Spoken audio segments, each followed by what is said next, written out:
I think I'm just stressing about the fact that I don't have control over it. Big leather chair in the middle of the God, room. We're just going straight to the room. Oh my God. I sat in the chair. I sat That in the was chair. so I'm sorry. but I did. like gravity. You turn it on, it's just straight corn the whole time. It's a fair point. I know.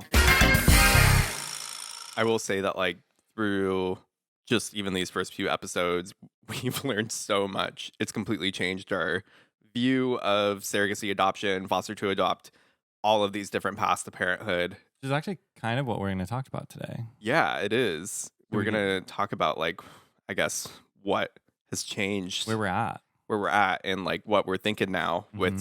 surrogacy and all that. So With that, welcome to the Who's Your Daddy podcast, where we talk about starting a family through non-traditional means. We are your hosts and husbands, Michael and Matt, and today we're talking about where we're at. What changed? What are changed? our thoughts? Where are our heads at like a year and a half into this whole thing? I don't want to say like where we're at, but maybe like where we're going, because I don't feel like we've arrived anywhere. Oh, there's what's funny is like, yeah, we haven't really made much progress since like, I don't know, when was that? September, October of last year? Right, but Like, I nothing's think really our minds have changed. We've really developed our thinking on this and have figured things out and have maybe taken a more active role Mhm. in the surrogacy process than we like previously thought that we were going to. So I like want to focus this episode on just how our viewpoints have changed since starting the process of surrogacy. And these are kind of like the things that I wish I would have known in the conversations. I wish we had this conversation before we even started surrogacy, because it would have changed a lot of like what we did and how we pursued things. Well, I think part of it is like, It just would have better prepared us. we kind of got halfway through the process and then we started getting a lot of questions and people were like, oh my gosh, I didn't know this, I didn't know that. And so as I am a podcast listener, I was like, this would be great to talk about on a podcast. It'd be so informative. We could really like hash out some stories.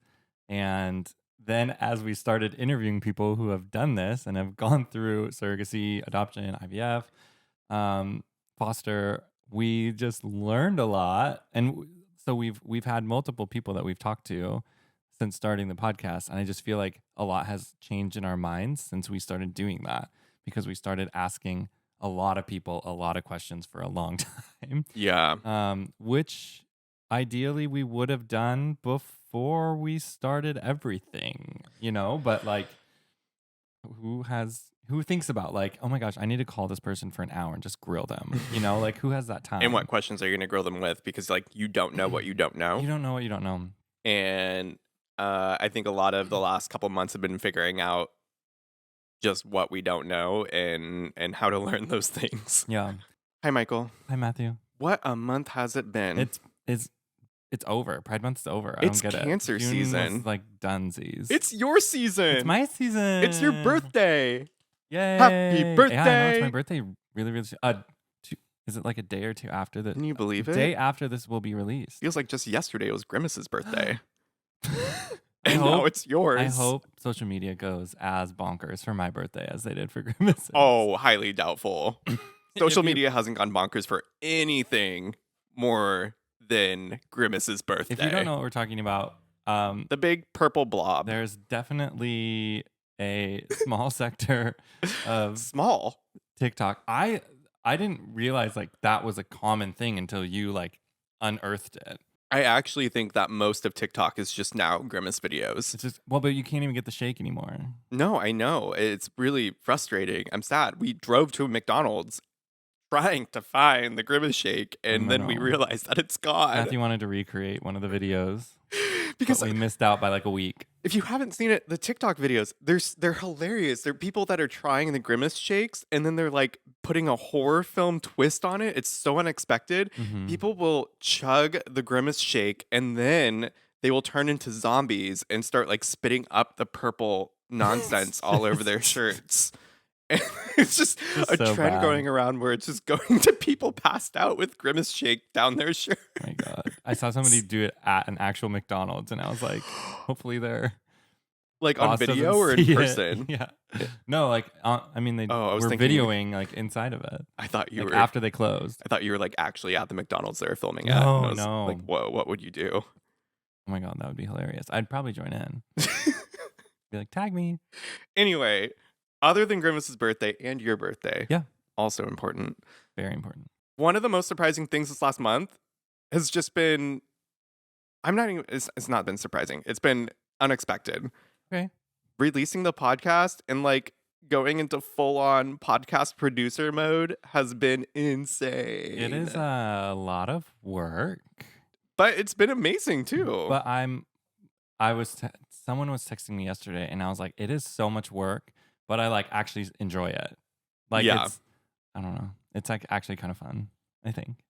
Just I sitting down agree. and talking and chatting and releasing like 45 minutes to an hour of just talking to people, interviewing people. I was saying too, we have friends that we like have interviewed that we've never just sat down and talked to them for like an hour straight, like super in depth. And then we got the chance to do it on here. And how much we've learned from them and just those Yeah. like conversations. So I broke this down into like a few Different categories. sections. So I would say like what our thoughts were about the location at the beginning and where we're at now. Location of what? Location of our clinic, of our surrogate, of our everything. agency, Got it. of our everything. Okay. Second, we're going to talk a little bit about just our IVF experience. We haven't Second really category. Right. We haven't dove into that yet. No. So kind of the emotional part of that and Yeah. not just the like TikTok-y part of it. Okay. Investment. So like 1, time, and 2, money. So just the investment of all of it and how we feel. And then the last one is going to dive into a little bit of the support system that we've set up and kind of our thoughts on it. So our clinic, our agency, and kind of go from there on our thoughts and what we've learned from other people.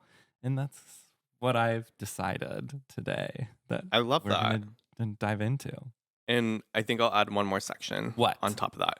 Just what has changed for us and like our participation in the process. 5th category.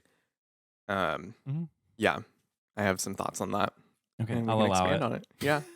I also want to add just that, like, since launching this podcast, so many conversations have sprung up because of it. Just It's people been so cool, yeah. within our circles and outside our circles, people who I've never talked to before, and I've just received messages from either through DMs or email or just Instagram comments, etc. Like, oh my God, there's so much to talk about with surrogacy, adoption, IVF, and all of this.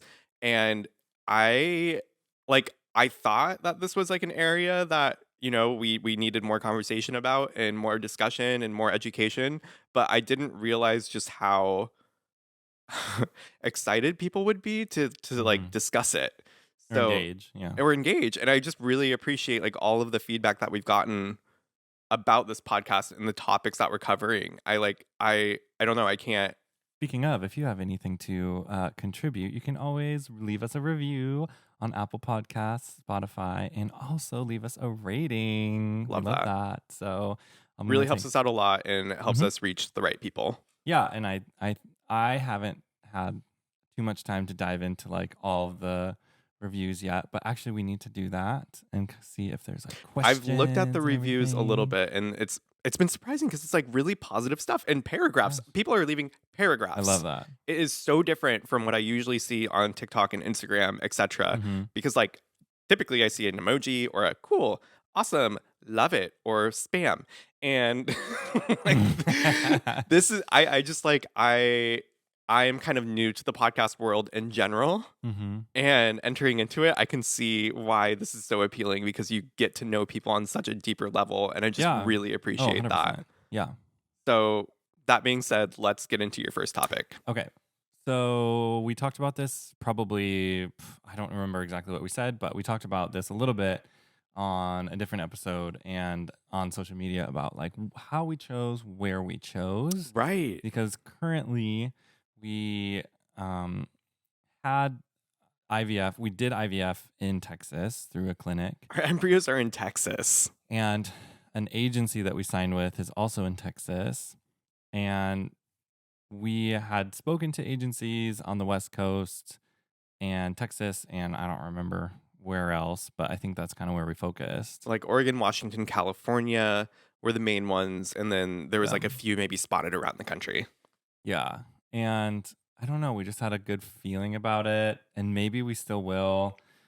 But I think as time's gone on, just thinking about like having things done that far away, I think is we've sort of changed our mind a little bit on. We were feeling very positively about doing this process in another state. And I think it's because a lot of people that we've seen stories of, for some reason, they always have things done in other states. Yeah, no, most I, of the people that we know have done surrogacy and IVF in like other so I states, know and like so it was just New something that I knew. Yorkers who have done Yeah, it in we saw it. Oregon. Hmm.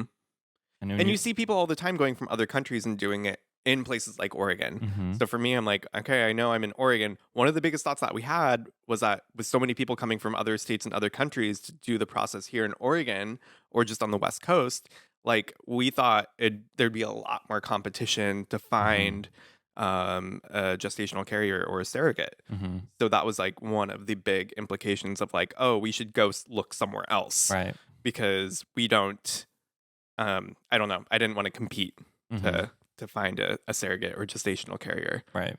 And so that was sort of our thought process there. And like I knew people in Illinois who did it in California, and people in New York who did it in Florida, and people in New York who did it in Oregon. And it just felt like everybody was sort of just like bouncing around, and I wasn't sure why. But then also hearing their stories, I think a lot of their IVF clinics were local, which maybe would Mm. have been nice thinking back to it. And I don't know that we necessarily went and did a deep dive into like cost comparison, but I think we thought if we had our agency and our clinic in the same spot that would be like the most convenient. But now I'm sort of like, maybe not, because now we're not even sure. It's Right. been so long that we've been waiting to match with a surrogate. Like we're not even sure if our surrogate would be in in Texas. You know what I mean? Yeah. And I thought it would be so much faster having an agency to maybe just even get a call, or like I don't know, something would happen faster. I think they set like I think they set the expectation a little bit, but it just feels like it's been a long time. A lot of what I'm hearing is I think I thought this, like at the time, Hmm. and And I still could be wrong I know, but even now. I have to say, like at the beginning of it, I had no idea what was right and what was wrong about the process, and I just had inclinations or Hmm. feelings and thoughts, and like I we're making some pretty big decisions based off of Hmm. those first feelings and thoughts. I also think something big that happened between then and now is like we signed with, I believe, our agency like maybe spring of 2022. Right. And then the Supreme Court overturned Roe v. Wade like that June. And even though Yeah. like we knew Texas wasn't a super friendly state, if you had an emergency and you ended up having to terminate a pregnancy, like now it's like really bad. So And how would that so, necessarily affect like well, the if you surrogacy process I with don't Roe v. think there's Wade being overturned? I don't think there's going to be as many people in Texas willing to be surrogates, knowing that like there is a higher chance of miscarriage when you're doing an embryo transfer than like, you know, getting pregnant through normal heterosexual means. Um, and if they cannot seek care, and doctors are like so unwilling to terminate a pregnancy, even if it's like affecting the mother's life at this point, like they have to be so deathly ill, like on their deathbed, that I think there's going to be like a big pullback of people, one wanting to, I mean, they're probably going to be rethinking just getting pregnant in general, maybe, I don't know, maybe. And then two, like offering to do that for somebody else in a state that like it could kind of be dangerous in. So now I'm like, was Uh, this I was worried about that a little bit at the beginning. We've been reassured that like it's not like a big deal. It's not going to affect it. But in the back of yeah. my mind, I have that sitting there like, gosh, this just doesn't. If I were a woman and I were in Texas, and I was of the mindset that I'm going to help a gay couple, right? Which means I'm Right. like maybe a little bit left leaning, maybe a little bit more liberal politically. Totally. I probably want to have the uh, support of like all medical means necessary to like be safe. Because I was kind of thinking that Roe v. Wade being overturned wouldn't necessarily affect the surrogacy industry I think it's because, 100% has to. well, I just thought that I was like, oh, well, this is, I don't know. It's talking about babies that are already in the womb and the possibility, of getting an abortion. And Hmm. I didn't think it would affect the creation of embryos, transferring those embryos to a surrogate. But I didn't think about the trickle down effect of like what that does to people mentally when they're thinking about getting pregnant and It how just that makes it more could, dangerous. right, and how that could affect Yeah. the supply or availability of people willing to be gestational carriers. The whole point of like, not the whole point, but like one of the points of Roe and just like reproductive care in general is that like pregnancy is a risk. Like, even if it's perfect, even if you're healthy, like you could be healthy and you can have complications, even if you deliver a full term baby, like, you're not miscarrying or having like, preemie or anything like that. Like, Hmm. they're just risks, right? Like, you have pregnancy diabetes, you can be Gestational diabetes. Yeah. sorry, yes. You can have gestational diabetes, preeclampsia, high blood pressure. I mean, like, there's so many other things, and I'm not an OBGYN, so I don't know. I just know a few like basic things that like your body changes, things happen. Yeah. There's so much going on, and you just are at risk. And it can be obviously pretty uncomfortable for some people, for a lot of people. Um, and I think the fact that like one, it's a risk, and then two, if there are complications, you should be allowed to have a doctor talk you through those without the doctor worrying about who could get sued A or hundred whose percent. license could be Yeah. taken away because they're putting your best interest Without going too far first. into it, I want to know, if somebody were to get pregnant in the state of Texas, would they be able then to go to a different state to get an abortion? I know, yeah, but like But like what a barrier that is. if you have somebody in the emergency room in Oregon and you're like, sorry, Oh, you need to go to I Idaho. didn't even think about that. Like, you need to go to Idaho, sorry. Right. They're not going there because they're healthy. They're going there because like something's Something's going wrong. wrong. Yeah. Okay. So it's I'm like, just like understanding again that didn't cross my mind when thinking about yeah, Roe versus Wade getting overturned. right. And that this is definitely something that would be thought through for people who want to be Like, yes, a you can go to a surrogate. different yes, you can go to a different state if you find out that you're pregnant and you don't want it. Right. But the problem with surrogacy right now in my head is that if you're in a state where you can't get the proper care and you're going to carry someone else's child, you're not going to go in to have you're not just asking to have an abortion because you don't want that child. Like, you totally chose right to carry that Right. child. It's Hmm. because If there's there's a complication complications. and like you need emergency care and you need it done now. And I've heard a few stories of, what they've picked up as far as news coverage or articles or even on podcasts, of women, and the doctors are like, you're not sick enough, or like, it's not bad enough, or like there's still I think one of the problems is like there's still a heartbeat. Like, even though they know that the baby's not going to make it, if there's still a heartbeat, like they can't intervene or something Hmm. bonkers like that. So it's just so one that's really changed. Yep. um, and again, at first we were like, I don't know, maybe it'll still be okay. But in my mind, I don't feel super comfortable like putting someone in that position. Does that make sense? Yeah. No, that does make sense. And then like we flew to Texas and we did our sperm donations or sperm collection or whatever Mm-hmm. and our physical exams, and we found a fantastic egg donor in Texas, Mm-hmm.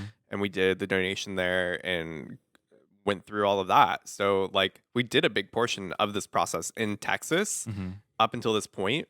And now I think like where we're thinking about this differently now is like, oh, once the embryo, our future baby, is transferred into a gestational carrier, is that person going to be like all the way across the country in Texas? Yeah. And for 8 months, 9 months, as the pregnancy goes through, and we're thinking about like all the appointments that occur and ultrasounds and things like that, and how nice it would To be a part of it. be a part of it. And I think the big like deciding factor for us was thinking like, I don't know, we just had this big expectation in our head that if we pursued the process in Oregon, then we were going to have to wait like 3 or 4 years or more to find a gestational carrier, and that it would be 10 times more expensive than it was in Texas, or except like A little hyperbolic, but I am sure. exaggerating here, but you understand. And in Texas, we're like, this is going to solve all of our problems. Not all of them. You think. Again, hyperbolic. Yeah, I don't know. I didn't know of like a ton of people doing surrogacy in Texas. I was sort of hopeful that it was sort of a unique state that just happened to have a ton of people, and maybe some people that would be willing.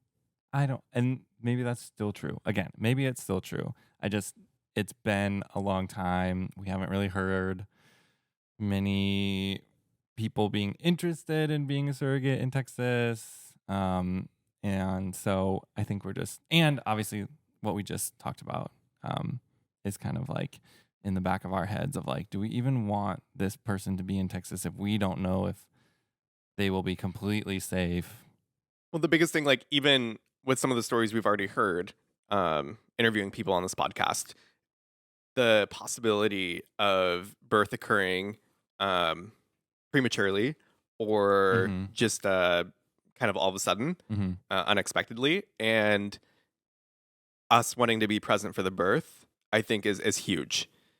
That's something that's going to be like a no-brainer deciding factor for both of us now, is like thinking about, we want to be able to drive to where our gestational carrier is, Mhm. or I mean, get there within a reasonable amount of time if they're to go into labor unexpectedly. Right. And the other thing is thinking about just NICU stays and the length of time that can be, Right. and needing to be prepared to stay in a different state for weeks or even Mhm. months if there's complications. And that can happen with singletons or twins. Right. Yeah. So we talked about this a little bit, but we did go to Texas. We did do our part of our donation.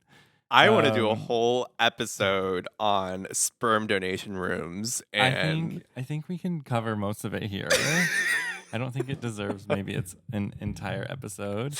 I find it You fascinating. had a lot of fun there. Well, you did too. How did you find the experience? Oh God, was this an R-rated podcast now? No, Explicit? it's not an R-rated podcast. my We're just making goodness. babies. I know. Okay, well, big leather chair in the middle of the God, room. we're just going straight to the room. Oh yes, we are.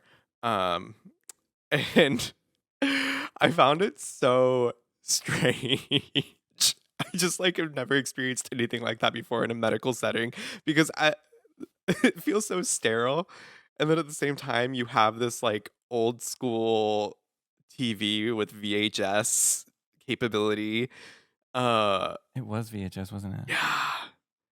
Was It- there a VHS player? Wait, Yeah. I thought it was just a TV. It was like a VHS TV, like a built-in VHS player in the TV, I think, or it was a separate Oh, VHS no, player I in the don't TV think on that top of was it. like that. One of those. Oh But my God. anyway, so they put like one of those pee pads down on they call them a Chuck's pad down on the on the leather chair to make sure that it can catch any spillage that could occur. Oh my God. I sat in the Who- chair. I sat That in the was chair. so I'm sorry, but I did one, it. like gravity, and then two, who's sitting? It's awful. But Who's sitting down in that chair? So, anyways, the setup beyond what Matthew's described is that there's a giant lazy boy leather chair, chuck pad down, TV in front of you that just is on. Kind of like blank walls, no windows. Yeah, on Fluorescently straight, lit. You turn it on, it's just straight corn the whole time. Straight corn. Straight corn. Straight And corn. straight Literally corn. straight corn. Straight corn. And then there are like some Playboy There magazines. was also no options on the TV. Once you turn it on, you No turn it on. options. It's one video Yeah. only, Yeah. and it is not good. No bueno. I turned it on. And then the rest of the room is like medical, so it's just like those like plain like Formica whatever countertops and like medical cabinetry, and then you have like a little window that you put your sample in when you're Yep. done. Which is really funny because when I put mine in, almost The other immediately, it was side like opens. 2 or 3 seconds passed, and the other Just so side opened, weird. and they grabbed it, and I'm like, "Wow, that was quick." Oh, that was fast. Are they listening? Are they waiting for me? Yeah. But I did find that really funny though that you did not sit in the chair and you did not turn on the TV. no, And I sat in No. the chair and I did turn on the TV, no, which I will say did not help me in finishing the process. no, 100% no. Because if you think about like, yeah, sitting down in this leather chair and turning on the TV and being like, "Oh, that's straight corn." No. I was like, "Nope, nothing's happening here for a while." But yeah, that was funny. 2 adjacent rooms, 2 completely different experiences. Yeah. That was fun. And then let's see, we came back home, and then our egg donor went in, harvested eggs. So do you want to talk a little bit about kind of like that process? Because that was essentially like a giant whirlwind of a week, because it was like Yeah. highs and then lows. Yeah. Egg donation week is a pretty emotional week for many people who go through the process. It is like, I don't know, there's so many expectations and things leading up to it, and it's a lot of buildup. Like we spent months and months and months preparing legally and financially and just going through the step by step. And then once you finally get to the egg donation portion, it's like fingers crossed, and you hope that you get a decent donation. And our egg donor was incredible. She did everything that she was supposed to. Yeah, Like 100%. she did amazingly, flawlessly. And it was really interesting because we actually stayed in contact with our egg donor, which is something that a lot of people do not do. I didn't find that out until like after we interviewed our egg donor. But most people, the majority of people, it's random. Or sorry, not random, private? It's private or anonymous. Yeah. So Anonymous. Anonymous. That's the better anonymous word. donation. Right. It's an anonymous donation. And so most people don't talk to their egg donor. They don't interview them. They don't get to know them at all. And all that information is kept secret. But for us, we really wanted to like have, I don't know, an indication of what her personality was like. Right. Even though like personality, there's way more that goes into a personality than just genetics, obviously. But like we wanted to just get an idea of like, who is this person that's going to be the genetic mother of our children? And for better or for worse, we were like, okay, let's do the call. Let's meet her. We met in person. She's lovely. She's wonderful. And then we decided to move forward with everything. We decided to move forward with her before we met her in person. We just Zoomed. We did like a Zoom video call, got a really good feeling, and then most egg donations are like closed, right? Like they don't really get updates unless you update the agency, and then the agency gives them the update. You have to like, so it's going through like a third party or something like that. But we were able to get text updates throughout like the week or 2 of hormone injections. I'm talking about like when the babies are here. Usually the egg donor doesn't have any sort of communication with the family. If the family gives an update, the family would send like pictures of the babies to the agency, and the agency would pass that on to like the egg donor if they wanted to know. We were pretty open. I mean, I think I wanted to be as like open about the process as possible, and I think you did too. Or we were like, well, this is sort of like the genetic tie, the other half of the kids, and so I think it would be useful for them to know this person, and I don't know. I think it'd be nice for us to have some sort of relationship with somebody who's going to give us this gift. So I think we're kind of weird in that sense that we were doing more of like an open, but also we're so public online. Like I don't even know how it could have been completely closed. It's just like we would we're kind That of did pass through posting my and, mind, you and know, like we're yeah. talking about this on a podcast and we're posting stuff on TikTok about it and and Instagram. And it's just like our lives are sort of an open book already. I think it just lent itself to being like, we would love to know this person. We'd love them to know who we are so that, you know, they can kind of watch this process unfold. And one piece of commentary that I did hear that struck me and made me kind of like second guess myself or second guess my thoughts on this was that somebody told me I have no issue with knowing the egg donor or my kids knowing the egg donor, etc. But I didn't want to make that decision for my kids. I wanted them to be able to make the decision of knowing who their genetic mother is or who it is that's like maternally attached to them in that way. And I found that really interesting because to think about I guess I don't fully follow. like we already made that decision to not be anonymous. So our egg donor knows who we are, we know who our egg donor is, Yeah. but like this argument is, is that okay to make that decision for your kids? Because like You're essentially what making a we're decision either way. right, essentially what we're doing is we made that decision, but like would our future kids regret that or feel kind of like slighted by it because we made Why? that decision for them?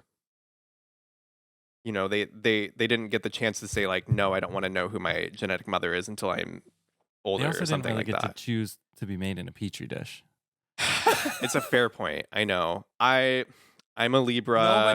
Nobody gets to choose who their parents are. I have a habit You know what I of mean? yeah, I know, but I just like I second guess myself. I see it things from other people's point of view, and I think like maybe that makes sense in some I think the sense. argument is some people want it to be closed, and that's fine. So like if you're an egg donor or you're a sperm donor, especially I think if you're a sperm donor, because you could have multiple, like Right. many Yeah. children out there. I would assume more than an egg donor. Mm-hmm. Um, and it just might be a lot for you to know where everyone is, or you Totally. know what I mean, Yeah. and like to have a relationship to try and like open things up so that you know where all of your genetic, you know, ties are in the world. And I can see where that would be overwhelming.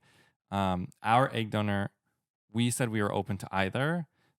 They were hopeful for an open. Mm-hmm. And Yeah. so I was like, I totally get that. Like you're giving of yourself. And I think it's a good idea. I understand where like the emotion of wanting to know how that process ended up and like Yeah. seeing Absolutely. yourself reflected in the world. And who knows if this might be the only time that she does that, you know, because we went the first time egg donor. Um, so I think the argument is like some people don't want to do a closed sperm donor or a Mm-hmm. closed egg donor because they want their kids to have the option when they're older. Mm-hmm. So if they do that, then they're like, "Oh, this one's open, but they have to wait till they're 18." We just like skipped the process Yeah. to they know them now.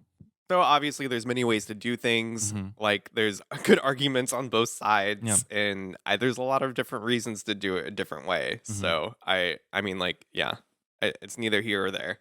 I can play devil's advocate for anybody. Of course you can. Thank you. Love that. um, So but what happened with the eggs? the emotions of the week, and obviously this plays out on both sides. The person who's going through all of this insane medical procedures and hormones and everything, The injections, you know, all of that, and then the people on the other side who are essentially just waiting, you know, and getting short updates here and there. for results and hoping that things are going well. It's a lot of time and financial like investment and emotional investment Right. through like up until that point, and then it's a very intense week while you're receiving little bits and pieces of information. We found out that, I mean, at first it was like amazing news. It was like, we have 30 eggs. We harvested 30 eggs. And I was like, oh my gosh, perfect. Like, we knew of somebody else who had got 30 eggs and they had like an amazing outcome. So I was like, oh, sweet. We're hitting the same markers, the same numbers. This is going to be great. And then I don't remember how long it takes, but then you find out how many are mature. So we did a lot. This whole process, you end up with a lot of cut downs. So we had 30 down to 20. So we split those 10 and 10, half fertilized with Matthew's sperm, half fertilized with mine. Um, it came back, and you found out that you had 7. that fertilized, Right. and they came back to me and said that I only had 1. Yeah. And so this all happened within like 72 hours, I think, or something short like that, like a few days. Right. Where, It was the emotional high of hearing like, oh, we have 30 eggs. And yeah, then the next day realizing realizing, okay, we have 20. 20. And then the next day, Realizing oh, we have like 6 or 7, but only 1 of of yours. Michael's. Yeah. Yeah. And so only 1 of them fertilized. And then as they develop, then you usually lose more. So I'm in this like state of just like panic because obviously this is super expensive. Yeah.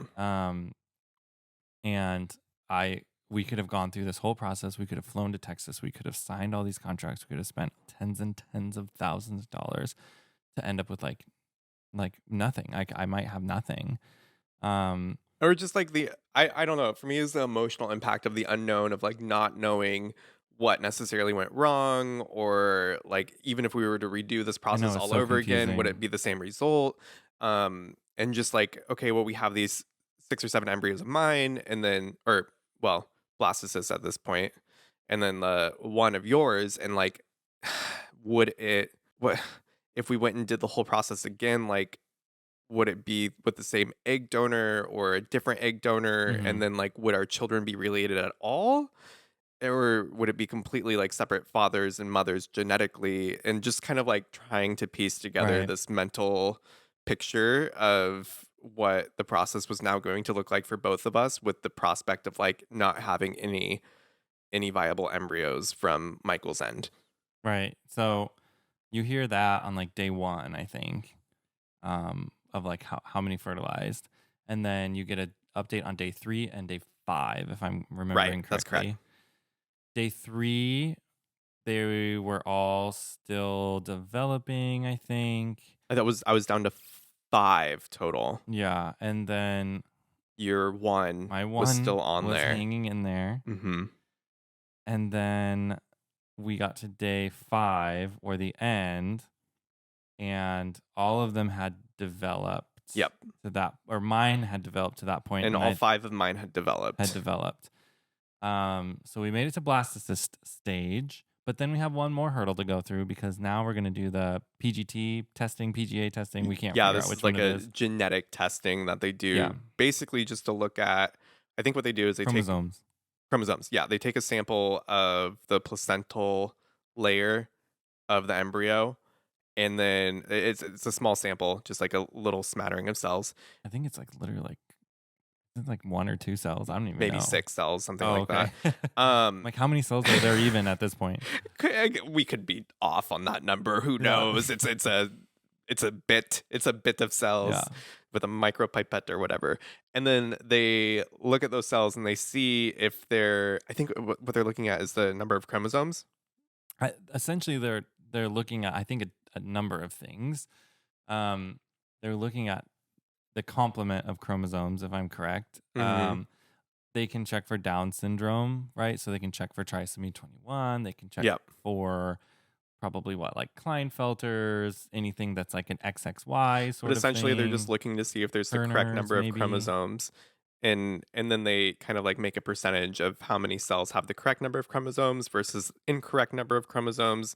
They're able to see which chromosome is like if which chromosome number is extra or missing, and then they Yes, they basically can.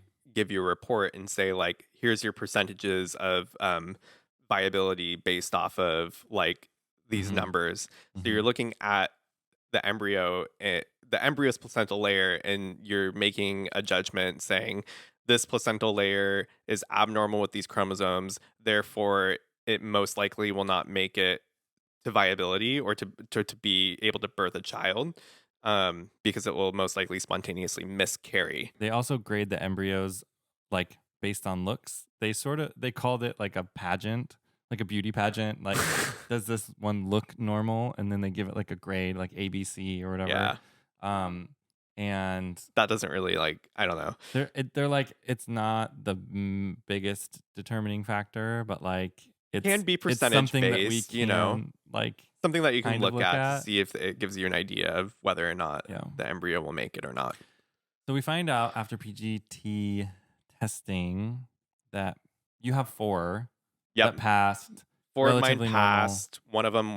One of my 5 was abnormal, meaning that it most likely would not make it to birth.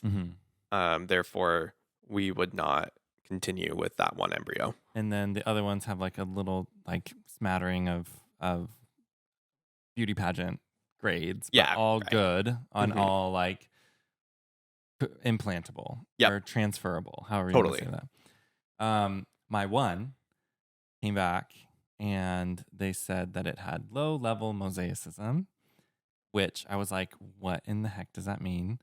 So we got on a call with like the genetic testing lab or something, or geneticist, and they sort of walked us through it.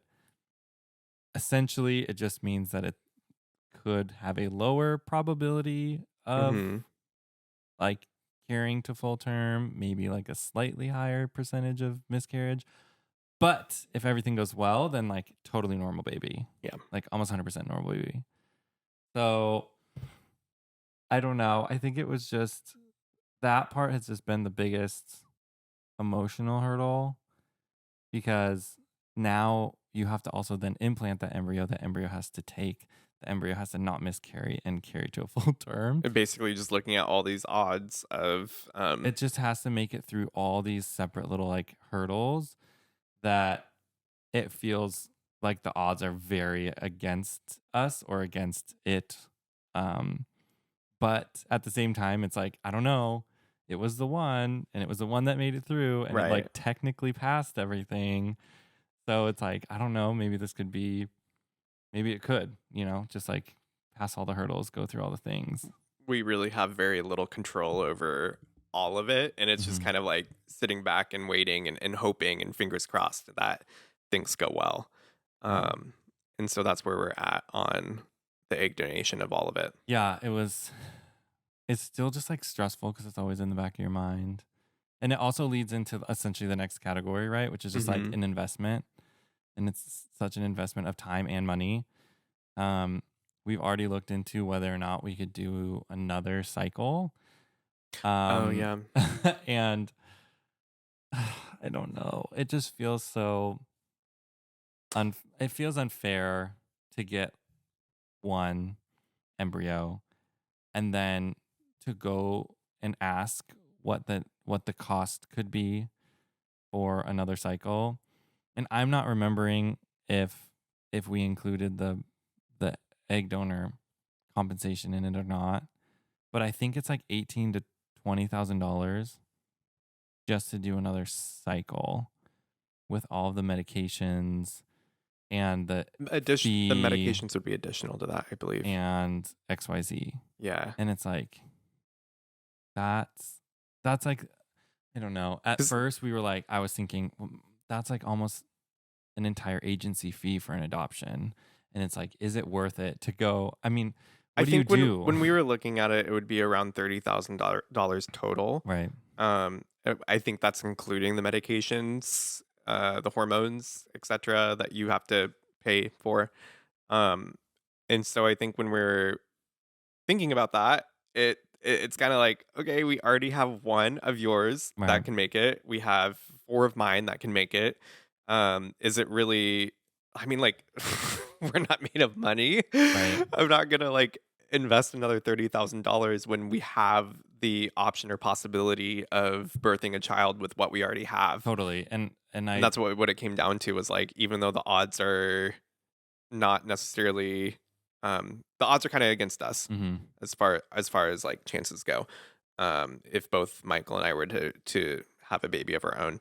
However, like, there's still a chance. Mhm. So why not pursue that avenue, see how that works before we invest a bunch more money Right.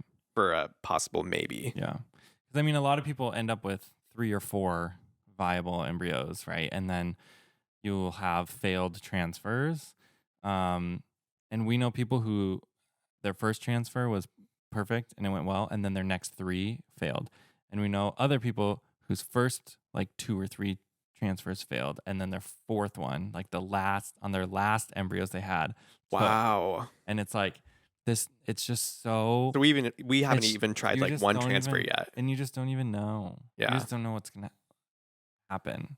Yeah. You can't, and they tell you that. They say like you can't predict biology, you can't control biology. So I think for us it was like, okay, we're just gonna let go of control over this little I aspect. don't know if I've let go of control. I think I'm just stressing about the fact that I don't have control over it. But I mean, we're gonna let go of pursuing another egg donation at this time. At this time, Just so that we feel more comfortable with the numbers. I mean like it just to make ourselves feel better. Well, it's not just to make ourselves feel better. It's we just don't have it in the bank. Well, yeah. And we need that, for like the rest of the process. Right. Which, I mean, I think the other thing is when we sat down and we were looking at everything, and we find out that we're like somewhere between $70,000 and $80,000 already invested in this process, and we have 5 embryos, and like, yes, it's a big part of the process, but it's sort of like that's all we have.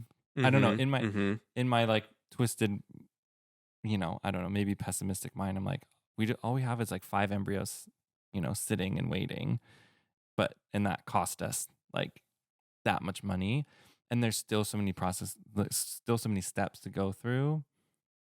And maybe in my optimistic side, if I could play devil's advocate. Yeah, please. We have 5 embryos. No, I know. We could have 5 children from that. That's amazing. Don't you want 5 kids running around right now? I think this whole process is just stressful.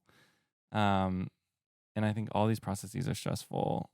And if we could go, but at the same time, it's like if we could go through another egg donation process and another fertilization process, and it costs a couple $1,000s, like under 10, I'd be like, yeah, sure, why not? Like we should definitely do that. But it's just like we still have to pay like a surrogate and a lawyer and for health insurance and for like children when they arrive.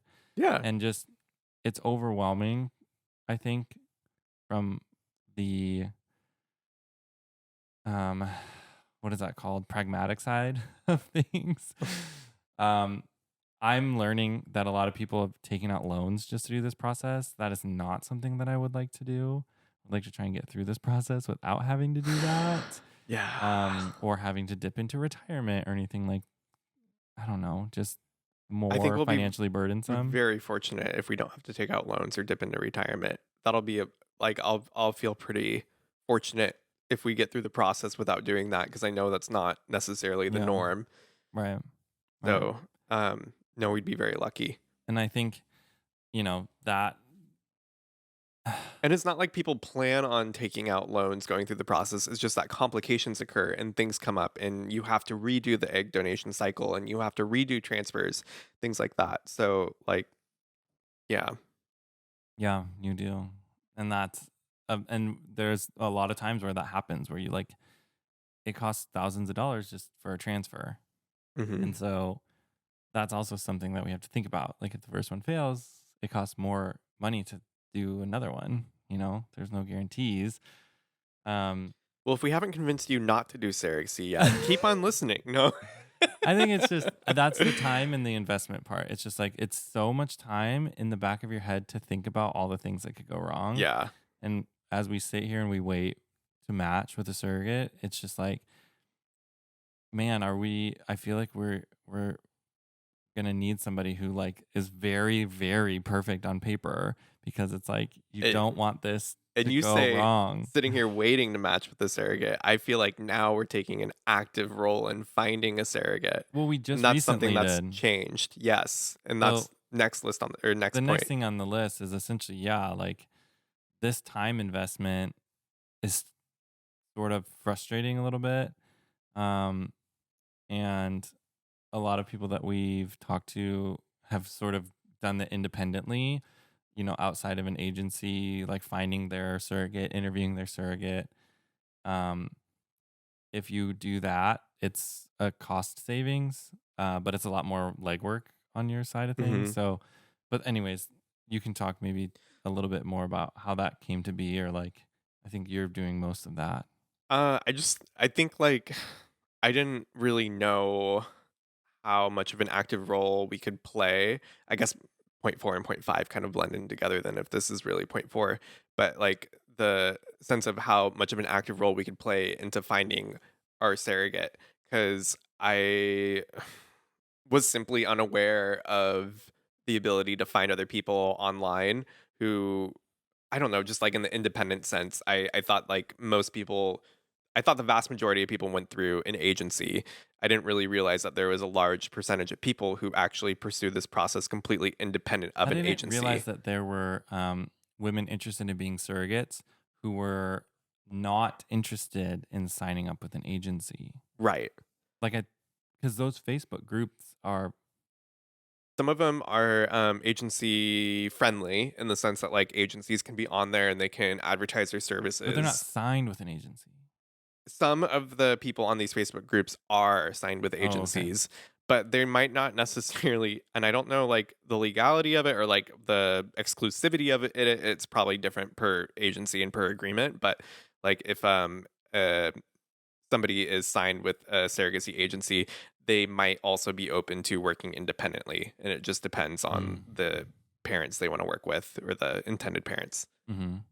So yeah, like starting to look online. I mean, we made our Instagram post and whatever, and I thought, okay, maybe there's somebody out there who will see it and then potentially reach out. And I felt like for a long time I was just kind of like sitting and waiting for somebody to message in, but it wasn't until recently that I started going on to Facebook and getting into different surrogacy groups and posting myself and putting out a picture and saying this is who we are. This is a little bit about us and we want to be parents and this is kind of like how the process has gone so far and we have embryos and we're ready. And that's when I really started getting connected with people and having conversations about, Mm-hmm. potentially continuing onward to surrogacy. And I feel like we've made way more headway just in the last few weeks than we've made in the last year and a half on Yeah. finding a surrogate. Yeah. And then even going through that process and talking to people, messaging people, setting up like a call, it's like, oh my God, like this is a lot of pressure. You know what I mean? Like trying to find the right person Well, it's a big and deal, but it like is a big deal. when it comes down to it, we're the ones making the decision and we're making the best Mm-hmm. decision we can for us and for our future family. So like it's up to us. I don't I felt like, putting a bunch of money towards an agency would kind of like lift responsibility off of myself and allow us more breathing room or whatever in order to like continue through the surrogacy process or like put us in the best case scenario. But when it comes down to it, like we're still responsible for every step of this process and we Right. have to see it through. So I don't know. I got tired of waiting It is and that's the hard part, I think, is getting your embryos and then waiting a year and a half and not really like hearing much about any potential surrogate or like where you're at in line or like I don't know. right, It's just yeah. kind of hard to not do anything. So it's like we just So I'm are like, feeling compelled. just let's get it going. Like Let's start I posting. Let's guess we're find gonna try people. and do this, on our own or at least help speed the process up. The one aside to this is that when you open yourself up to finding your own surrogate independently or just on your own, um, you are kind of like exposing yourself to all the good and the bad of the world. So you can be a little bit more vulnerable to having some unpleasant situations come up.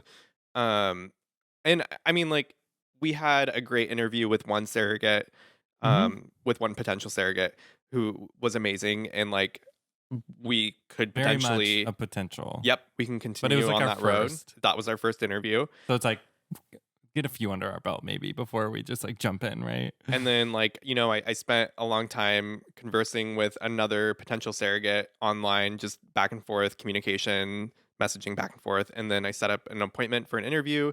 It was a no-show. So there's just like some maybe wasted time or a lesson learned there.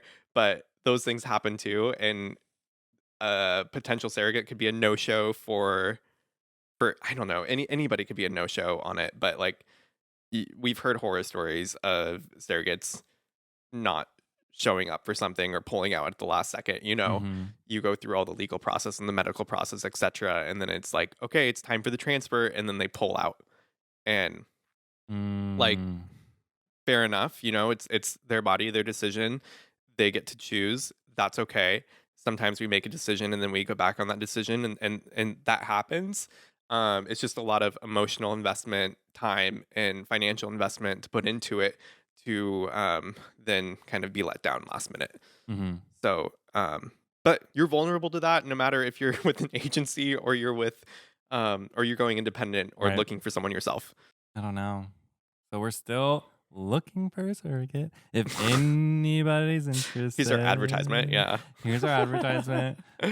Yes, leave a rating and review, and also message us if you want to be a surrogate and you have a uterus. This podcast was brought to you by Michael and Matt and their search for a surrogate. Do you want to have a baby but don't want to raise them? Well, call us up. Look no further. We are ready for you. Okay. Well, this has been great. We've not like dove into the deep into that IVF experience and exactly where we're at. That was definitely like the biggest emotional hurdle thus far, at least for me, 100%. for sure. Still kind of dealing with it.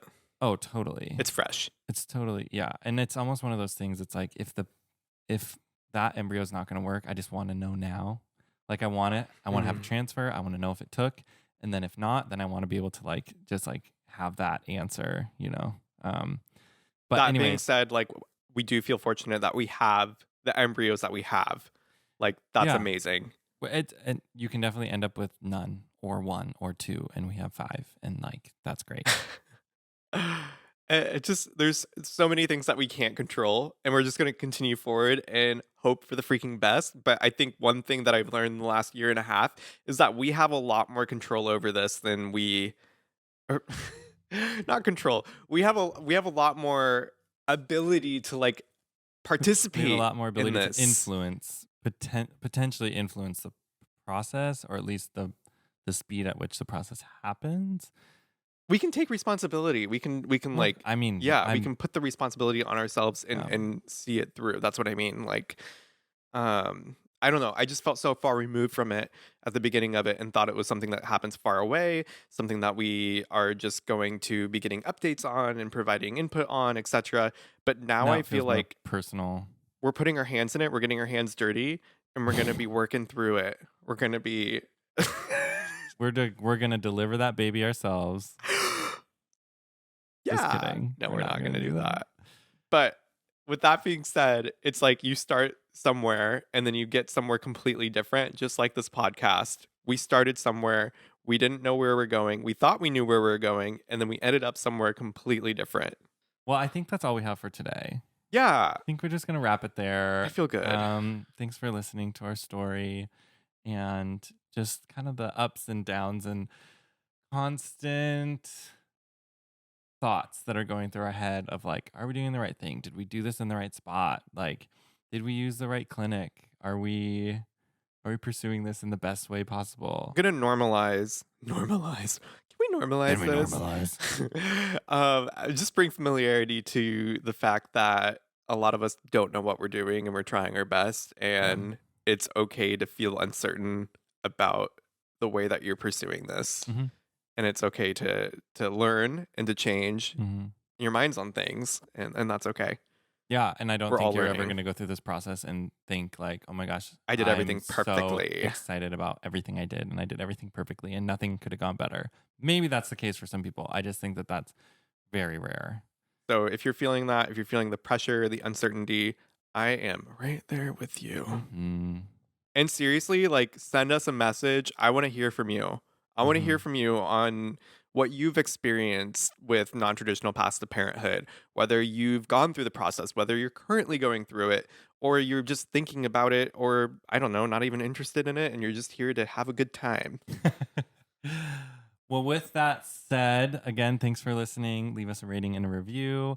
And until next time, Daddy's out.